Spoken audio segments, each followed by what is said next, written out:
Shri Arkaya Namaha. Om Shri Arka Mahaganapataye Namaha. Saru.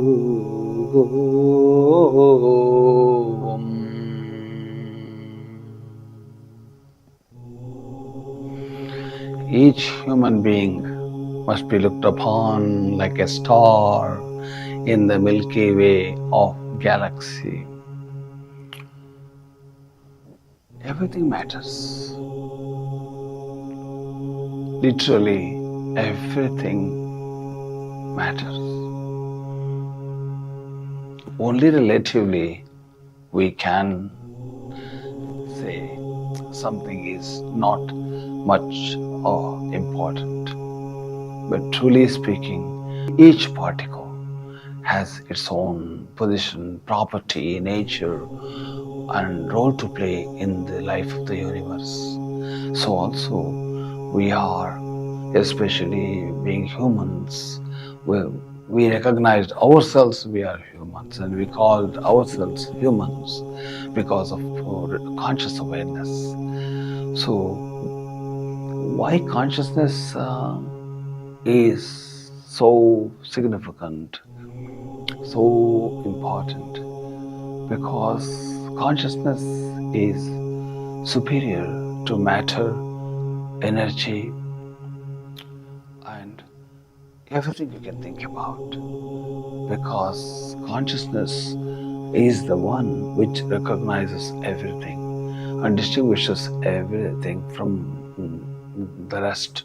So, consciousness can also find its own position and place, maintain individuality, at the same time embrace universality. So we belong to that realm. We are consciousness at the end of the day. We are conscious beings, and we carry knowledge, certain knowledge. Each person has his or her own innate or congenital knowledge, seed knowledge that we are born with. And that's our asset, that's our property, that belongs to us. No one will have the similar knowledge or similar frequency of energy. It's you. Your truest identity is spiritual identity, not social identity or physical identity. Everything can change, but the true experienced spiritual identity will remain forever. So always you are that, and that is also your part. So we are not just ordinary humans the way we look at ourselves in a mirror, interacting with society and people, but we are unique beings truly. So we have to identify ourselves, who truly we are, what do we hold in us, and how are we different than other fellow humans. There must be something extraordinary in each human being, otherwise we cannot exist. So it's a matter of understanding our deeper presence in the body and in the world, in this beautiful universe, and then begin to explore and experience what you have. Then consequently it's going to spread all around, and you will be a great contribution to the world. So look, we are, on the outside we all look the same, anatomically, physiologically, neurologically, and more or less similar. But the output, what we bring out, is so different. Our voice and our thought, the way we are positioned in a certain way, no one does have that position in the entire universe even. So we have that unique position, and that's exclusively and unconditionally given to us. So the more like this, the more you become spiritual, then you value your presence and the presence of others, and you look upon others as well, and you raise above ordinary levels, and you no longer just a fleshly organic atom or so, but you are a special human being. You are Deva Manava, not just Manava, Deva Manava, Uttama Manava. So it's internal work, how you understand yourselves and how you manage your time, how you flow with your the intuitive feeling, and so many things count. So you don't have to work too hard for all these things. Becoming involved with what is happening, that alone can do a lot of great things. That's the reason people practice dhyana or become absorbed deeply within themselves. So that brings some positive effect around you. Even if you see an image of someone deeply meditating, or even superficially, sometimes you feel attracted to that image, to the people who are really absorbed deeply within themselves. So that meaning it's a reminder you have the same thing, and you should also become involved with the deeper universe you have, deeper world you have, and deeper self you have. And that's where everything really comes out. The fountain of success, fountain of wealth, fountain of knowledge, fountain of all great qualities emerge from the heart. Why not from the brain always? Brain has limitations, but we have highlighted brain so much. That's good. But the truth of the matter is heart, which is not there just to pump the blood, but also to host some noble qualities such as gratitude, creativity, poetry, art, and intuition. Many great qualities emerge from the heart, from the center, because that's very closely associated with our inner self, the center of the body almost. So that's the reason we all have to become involved with our inner self. Whatever is happening, just be there, become united with that, even for a few seconds. Then you begin to feel unity within you. You become strengthened, and you create some unified field of consciousness, magnetic field of consciousness all around you. Then you look so great, even without much makeup or without having been dressed extraordinarily. It's this energy. People not only see with their eyes, they feel your presence. So mostly we are all feeling everything, and we always focused much upon thinking. Thinking is only for the world. For yourself, you need feeling, not thinking. That's the reason even when you approach doctors, usually they ask you, how do you feel, not what do you think. So it's a feeling there. So it's a spiritual communication. So the more we become involved with what is happening internally, something is truly happening, or something mystical, wonderful. Everything is just there. That's what really interested me when I was a young boy. Everything is within you. So what is there within us? Then I questioned everything. The body has been studied, beginning from the living body to the lifeless body. It's all revealed. What is there still within ourselves? That meaning within the depth of our consciousness, within the depth of our thinking, our feeling, our experiences, there is something there, a deep-seated super master, or you may call it mother, which is really the guiding powerful force. One particle, just a particle of life, particle of consciousness, particle, ultimate particle of life, which is there, which is vibrating, constantly communicating with the universal consciousness or laws of the universe. So if you connect here, you connect with everything. That's really amazing thing. How come you connect here and you connect with everything? So because you cannot connect with everything in the world, because so big the world, universe is bigger than we can even imagine. So by here it's so well designed, well created. It's all well organized, well formed, nothing much to do for us. We are just running around all the time outside. We have become externalized to conquer things, to reach out places, to achieve something. But the truth of the matter is, it's all just looked after. That's the reason we are able to go outside. Even one small thing you want to understand how our body works. It's such a huge topic. So we have to study years and years and doing PhD. Still, you don't know exactly how the body is running on its own. It's just you consume some food and water, and it just does wonders.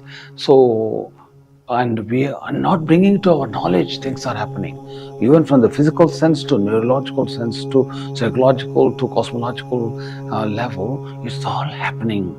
So becoming absorbed, withdrawing, like a turtle. When there is danger, it just curls up everything and goes into its shell. So it's well guarded, protected. So also we have a shell. So when you are in trouble, dhyanam. When you are confused, dhyanam. It's anything you want, just go and contact there, like a child approaching mother when there is some trouble. So also our mind is like a child, naughty child, unfortunately, mischievous child often. So that child, when it is exhausted, tired, it takes resort in the heart. So that's the reason when people are upset, angry, agitated, you always even you can experiment this. Simply they bring their hand over your chest and simply start really caressing. They feel better in the distance. So reminding their heart. So only heart can really treat the agitated mind, or lovely affection and emotions can really bathe them in some peace. So it's always exciting. My point is here, becoming involved with your inner self, Atman, and experiencing without any judgment or any expectation, simply being one with your body, your mind, your emotion, your heart, your thought, just becoming united. Just when close friends meet each other after a long time, they hold their hands or hug, express through hugging, and they feel so united and connected. So also, like getting involved with your inner self itself is like amazing thing. So I used to wonder why rishis or yogis, scholars, enlightened people always portrayed as meditating or doing tapasya. I would wonder, why would they sit in one place? You're supposed to jump into the field and go and do action, work, and attain things like going to warfield. But why do they sit and then conquer such great things? When you look at the literature, it's really amazing. How come a human can think like that, living in the brain? It's really quite awe-inspiring, and they brought such high-level literature into the world. You name any field, but they were absorbed internally. Only such people brought such higher knowledge, not studying many books or attending seminars or going to retreats, but watching on TV or maybe go on search engines. There was no equipment at the time, any gadget, but how did they do that? They could read. That's what the point is. They're going to our base, to our root internally. You alone can do it, others cannot do it. Others can only inspire you, offer some extra support, help, and energy, provide you energy, but we have to do it. As we have to swallow on our own, so we should also make some little sincere effort to really, even that will also be guided by higher forces anyway. So, and our body is not just the body, it's a common living body, is a combination of so many components and so many elements and so many forces to any level, any length. It's all just organized as though we have got buttons here. We have to operate remotely, and that's what the rishis were doing, going into deepest dhyanam, tapasya, and they would focus on one specific area or topic, and then the knowledge starts really coming up. So interesting. as though they're saying holographically everything. So that means we have universal connection. So that's how you feel wealthy. Automatically you become healthy, because the way you look around, the way you treat others, the way you choose the things, the way you make decisions, everything will be different, and shifting to another level. So you can see ahead, even to that extent. That's what they wrote, even Kalagnanam, what will happen in future. If some people can't even think about the past, what happened, but now they can even predict, which in a book titled Bright Moon, a sci-fi novel, which I took nearly maybe 13 or to 14 years to complete. There in 87th chapter, it's mentioned whole page, there would be lockdown in the name of virus. It's all written. So also Kalagnanam. There are many yogis from this eastern hemisphere, especially India, in the Himalayan culture and tradition. They went into deepest jhana. They really wrote down Kalagnanam. So it all came true. Some yogis even predicted about Duradarshanam, Durashravanam. I mean, it was all there. It's not totally new to us.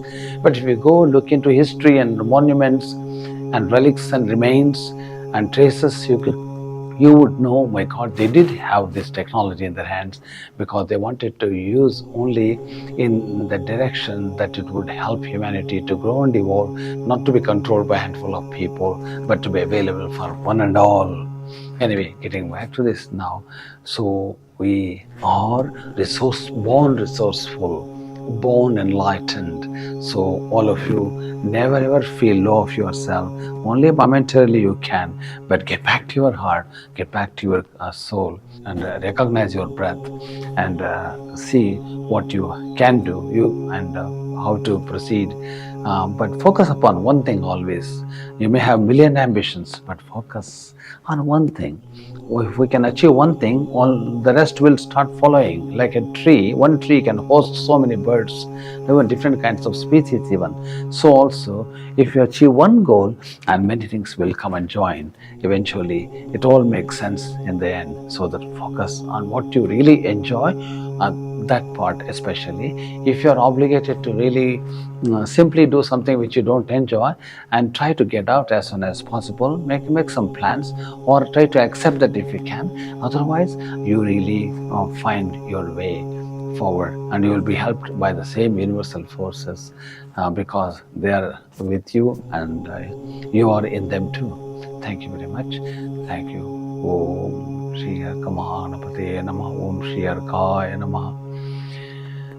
May the light of Arka, the sun, shine upon everyone with more care, love, compassion, and inspiration. Thank you so much. Yogi Arka from Arka Dhama, Arka Foundation, Mysore.